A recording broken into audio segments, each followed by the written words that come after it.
"We're done here." That's all she said, eyes still glued to her screen. And in that moment, I knew she thought I'd walk away quietly. My name is Martin Hale. I'm 51 years old, and for the last 16 years, I was the one person at Alteryx Corp nobody really noticed until it was too late. I didn't wear expensive suits.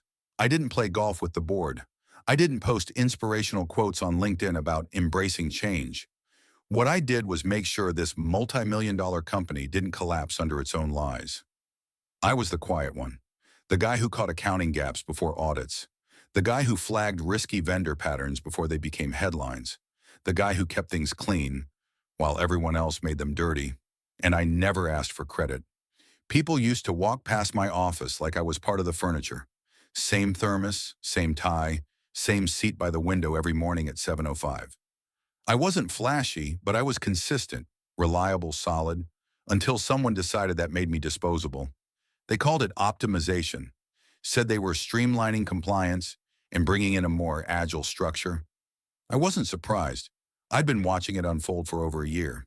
The new execs, the suits from Europe and Silicon Valley, came in swinging buzzwords like machetes, cutting through every department like they were pruning a tree that hadn't bloomed fast enough. I didn't resist. That's not how I fight. What Rebecca Shaw, the new VP of Operations, didn't realize when she fired me over Slack, yeah, Slack, was that while she was out celebrating her reorganization plan, I was already 10 steps ahead because I knew something she didn't. You can replace a title. You can't replace the person who knows where the real numbers are buried. And yeah, I know where all of them are. Over the years, I gave up a lot. My marriage didn't survive. My daughter Gwen grew up watching me cancel vacations, miss birthdays, and fall asleep at my laptop more times than I care to admit. But I told myself it was worth it, that someday it would pay off. That loyalty still meant something. Turns out I was wrong. But now they've turned me into something they can't control. A quiet man with nothing left to lose and everything documented. I joined Alteryx Corp when it was still renting space above a closed-down pharmacy in Newark. Back then, we were 22 people, 2 coffee makers, and one dream: disrupt pharmaceutical compliance with real transparency. Harold Klein, the founder, believed in that. He wasn't flashy, but he had conviction. And he saw something in me that I hadn't seen in myself yet. He gave me full autonomy to build the compliance structure from the ground up. No templates, no shortcuts, just raw processes and principles. I wrote our internal control policy at my kitchen table while Gwen was still learning how to write cursive. I slept in the office during our first FDA audit, and when the board panicked over a potential data breach in 2012, it was my systems that kept the company from making front-page news. We grew fast. Too fast, maybe. But every time something started to crack under pressure, guess who they called to fix it quietly? They never saw me as a visionary. I wasn't one. I was the anchor, and I was proud of it. Until the new leadership made it clear, anchors are dead weight. The first sign was subtle, a calendar invite I never received. It was a Monday morning leadership sync. I'd never missed one in 16 years, but this time I found out from the janitor that they'd already met. "Oh, I thought you were on vacation," he said. I wasn't. I was right there, 2 doors down, reviewing a risk assessment I wasn't even asked to submit anymore. Then came the consultants, young, energetic, brimming with confidence. Fresh off MBAs and podcasts, they spoke in rapid-fire acronyms and buzzwords. They didn't ask questions. They gave directions, loud ones. Rebecca started copying a new guy, Tyler Brennan, on my emails. He had Director of Compliance Strategy on his email signature, but couldn't tell a kappa from a KPI. I trained him anyway, silently, while he rehearsed TED Talk lines in every meeting. Eventually, people stopped looking me in the eye, some out of guilt, most because they were too busy surviving. Access privileges began to shift. Certain folders suddenly required elevated credentials. One of the systems I designed, gone overnight, replaced with a SaaS platform that couldn't even generate clean audit logs. I flagged it, twice. No reply. Then they moved my desk. Temporary renovations, they said. But it was clear I'd been benched. The last straw? They assigned Gwen's college internship spot a spot she'd earned, to the CFO's godson, who didn't even know how to spell regulatory. I didn't say a word. I just watched the system unravel, piece by piece. They thought they were modernizing, but they were amputating their immune system. When they finally let me go, they assumed that was the end of it. I didn't argue, didn't ask for a second chance. I shook hands, nodded at the HR assistant, and walked out carrying a cardboard box that felt insultingly light for everything I'd built. Inside that box, my mug, a photo of Gwen at her high school graduation, and a USB drive they never asked about. The documents on it weren't stolen. They were mine. Policies I had drafted, workflows I'd created, discrepancies I had flagged and been told to ignore. Everything documented, everything time-stamped, everything real. 3 weeks after I left, I got a message from an old colleague, one of the few who still had a spine. "Hey, quick question. Do you remember the vendor policy clause for offshore packaging audits? Rebecca said you wrote it, but no one can find it." I didn't answer. A week later, another one. "Martin, the compliance portal is down again. Nobody knows how to reset the permissions. You available for a quick consult?" Again, silence. See, I wasn't angry. I was deliberate. Every time they hit a wall, it reminded them of the wall they tore down. And it wasn't just systems. 3 key suppliers had reached out to me directly, confused why their renewal contracts had changed. The legal language was vague. The penalties were gone. The margins skewed in favor of Alteryx Corp in a way that would never hold up in arbitration. And guess who had personally negotiated those deals over 3 fiscal years? Yep, the guy they called too old school. I sat on my porch one night, sipping bourbon, while emails kept coming. I didn't respond to any of them. The silence was intentional, because the foundation was cracking, and I knew exactly where the pressure points were. It started with a message on LinkedIn. Simple. Director. From a name I hadn't heard in years. "Hey Martin, any chance you're available for a call this week? I've got something you might want to hear." Adrian Clark, former COO at Trenexa Group.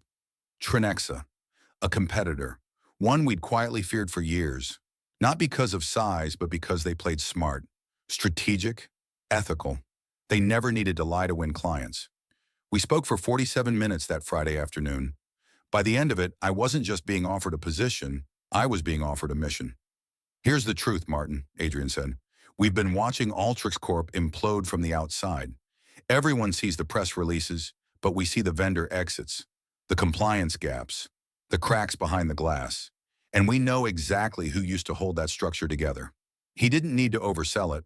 I already had 3 offers pending, 2 startups, 1 advisory board seat. But Trenexa was different. They weren't offering me revenge. They were offering me freedom. No micromanagement, no branding speeches, just the chance to build, again, but this time with full autonomy, full respect, and a compensation package that made Alteryx's last 5 years of raises look like pocket change. And here's the kicker. They didn't just want me on board. They wanted my insight, specifically into how Alteryx Corp had scaled so quickly, and what was now collapsing beneath that speed. I didn't give them anything unethical. I didn't have to. What I shared were lessons, patterns, blind spots in strategy that I had documented and warned about for years. Internally ignored, externally priceless.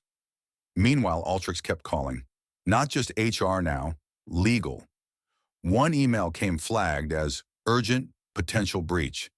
They wanted my help on a regulatory submission that had to be resubmitted within 48 hours or risk triggering a $12 million clawback clause. Guess what I said? Nothing.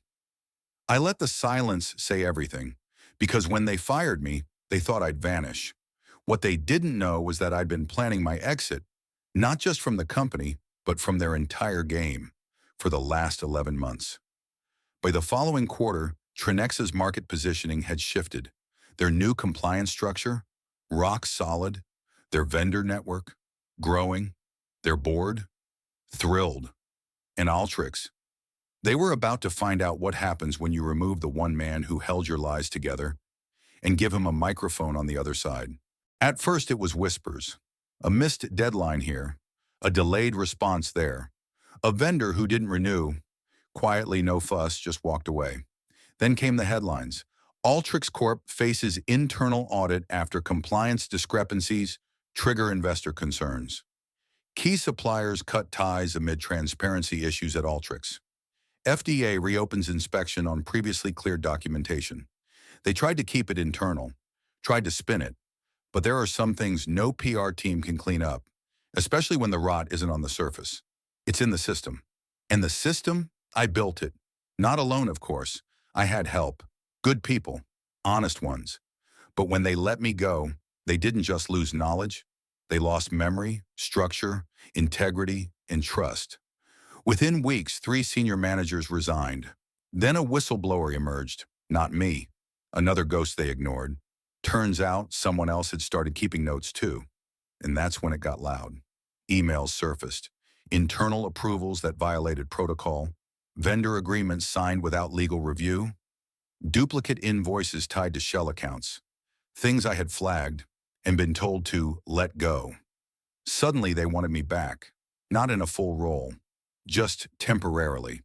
A consulting arrangement maybe. Confidential. Lucrative. I didn't even reply.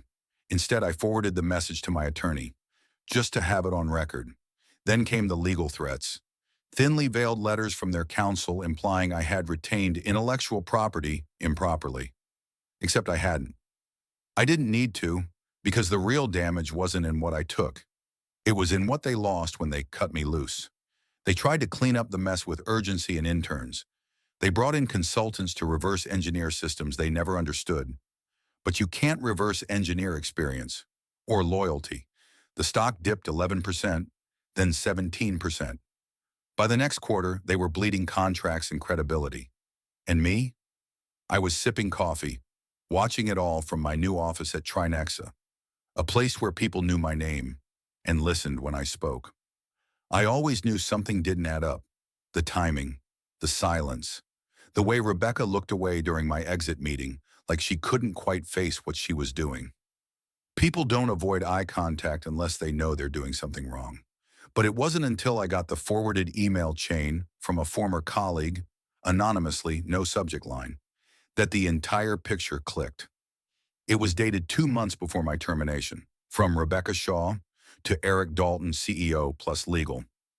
If we move forward on the transition plan, Martin needs to be off payroll before Q2. Otherwise, his retention clause activates. Recommend we frame as part of overall restructuring. No cause. There it was, black and white. Not incompetence, not confusion, a strategy. They didn't fire me because I was outdated. They fired me because they didn't want to pay me what they owed. The retention clause had been buried in a contract update 5 years ago, a loyalty incentive. It guaranteed a financial bonus and equity conversion if I stayed past a certain milestone. Something I had done without even thinking, because I believed I belonged there. Turns out that clause was too expensive, so they made me disappear. But it didn't stop there. More documents surfaced, internal memos, consultant briefings. The so-called compliance transformation wasn't about modernization, it was about cost control, about replacing high-integrity staff with cheaper, coachable profiles, about outsourcing oversight to firms with flexible audit standards. Their words, not mine. They were gutting the foundation on purpose. And my silence wasn't just inconvenient, it was dangerous, because I had the receipts, the backup logs, the flagged transactions, the alerts that were ignored. And now, the board had them too. One of the investors, a private equity partner who never liked surprises, requested an independent review.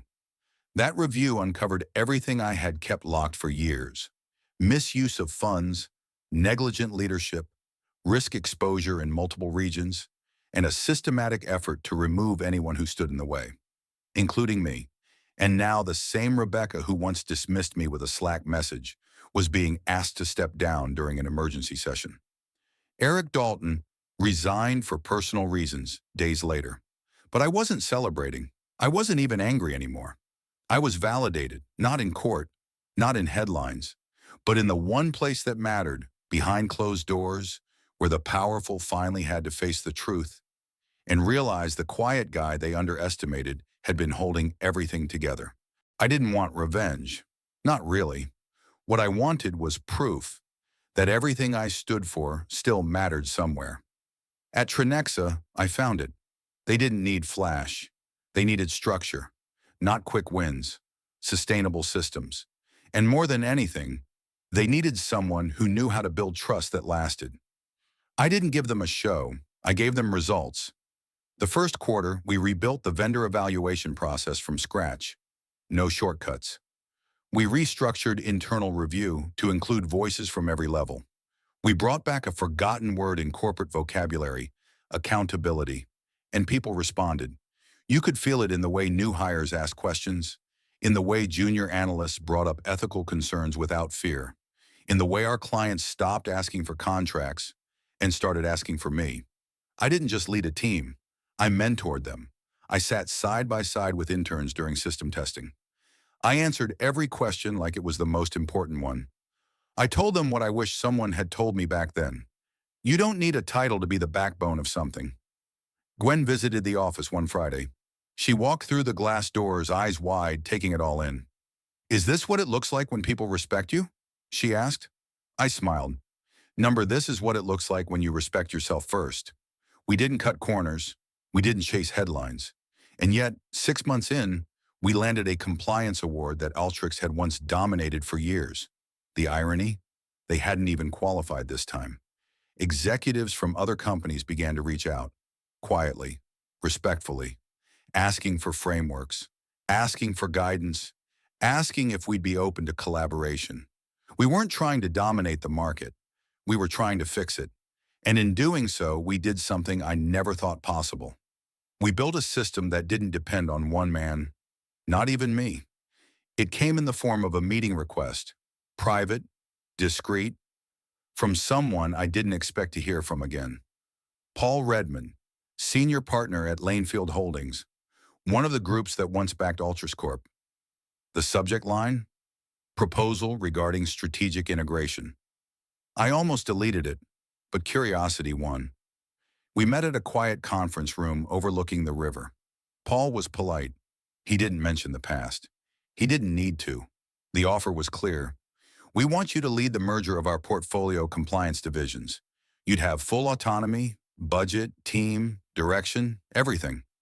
He paused, looked me in the eye. We need someone we can trust. There it was. Not an apology, but something close enough to honor. I didn't answer right away, because I wasn't sure I wanted the power. The old me might have jumped at the chance. The salary, the recognition, the corner office. But now I was thinking about the people, the structure, the impact. So I said, I'll do it, but under one condition. Paul raised an eyebrow. I build the system, not the brand. No shortcuts, no vanity hires, and no executive theater. We do this the right way, or not at all. He nodded slowly. Then it's yours. And just like that, the man they once called too expensive, too traditional, too stuck in the past, became the architect of something non deles conseguíamos sustentar. Uma cultura como alma. We brought in people who had been discarded. We gave second chances to those who'd been pushed out by efficiency models and cultural upgrades. We didn't create a team. We built a legacy in progress. And I didn't have to raise my voice once. It was a Thursday morning when I walked back into the building. Same address, same lobby, same security desk with the chipped corner no one ever bothered to fix. But this time, the badge around my neck didn't say Alteryx Corp. It said Lanefield Group, Integration Lead. The irony, we had acquired what was left of Alteryx Corp in a last-ditch asset protection deal. Their patents, their remaining client contracts, and the lease on their once pristine headquarters. They called it a strategic absorption. I called it poetic. No one announced my arrival. I didn't want to welcome. I wanted data, people, context. So I walked in quietly, took the elevator to the 9th floor, the same floor where they had reassigned me to a temporary workspace just months before firing me. I passed by familiar faces. Some stiffened, others looked down, but most just froze, not out of fear, but realization. They knew. Not because I was arrogant, not because I said anything, but because I didn't have to. I visited every floor, talked to the staff, from janitorial to finance, asked what worked, what didn't, where things had fallen apart. They spoke openly, cautiously at first, then with relief, because for the first time in years, someone was listening who knew. I didn't bring vengeance. I brought structure. We reorganized operations, not by spreadsheet, but by sitting with the people who actually did the work. We restored the core systems, rewrote the compliance policies. We didn't save the company, we rebuilt it. Some of the old leadership had left, some were let go. Others, and the ones who had simply been surviving, were offered a chance to thrive under new leadership. They asked me what I wanted to be called. Chief Integration Officer? Executive Director? I said, just call me Martin. Because this time, it wasn't about the title. It was about finally proving, in silence, in structure, and in legacy, that no one ever really wins by cutting corners. And no one truly loses by staying true to what's right. I never planned to become a mentor. Honestly, I thought I'd disappear after the dust settled. Spend my days on the porch, drinking strong coffee and watching the world go on without me. But something changed. It started with a young analyst named Simone. She stayed late one evening, working through vendor compliance checklists that most execs couldn't explain if their lives depended on it. I asked her why. Because I want to learn how you built it, she said. Not what I built. How? That hit different. Soon others followed. Quiet conversations in hallways, emails asking for coffee, new hires wanting to know why certain policies mattered more than dashboards. And that's when it clicked. This wasn't about legacy and plaques or performance reviews. It was in them. The ones who still believed you could win without cheating, build without cutting, grow without stepping on people. So I started something, a private training program. No branding, no buzzwords. Just real-world wisdom passed on through lived experience. I brought in people like Simone, gave them scenarios I had faced, decisions I had to make under pressure. Let them ask hard questions. I didn't give speeches. I told stories. Somewhere along the way, they started calling it the Hale Method. I hated the name, but I loved what it stood for. Gwen joined one of the sessions one day, not as my daughter, but as a future attorney. She watched the room, then looked at me and said, "You're building more than systems now, Dad. You're building people." She was right. In the end, that was the mission.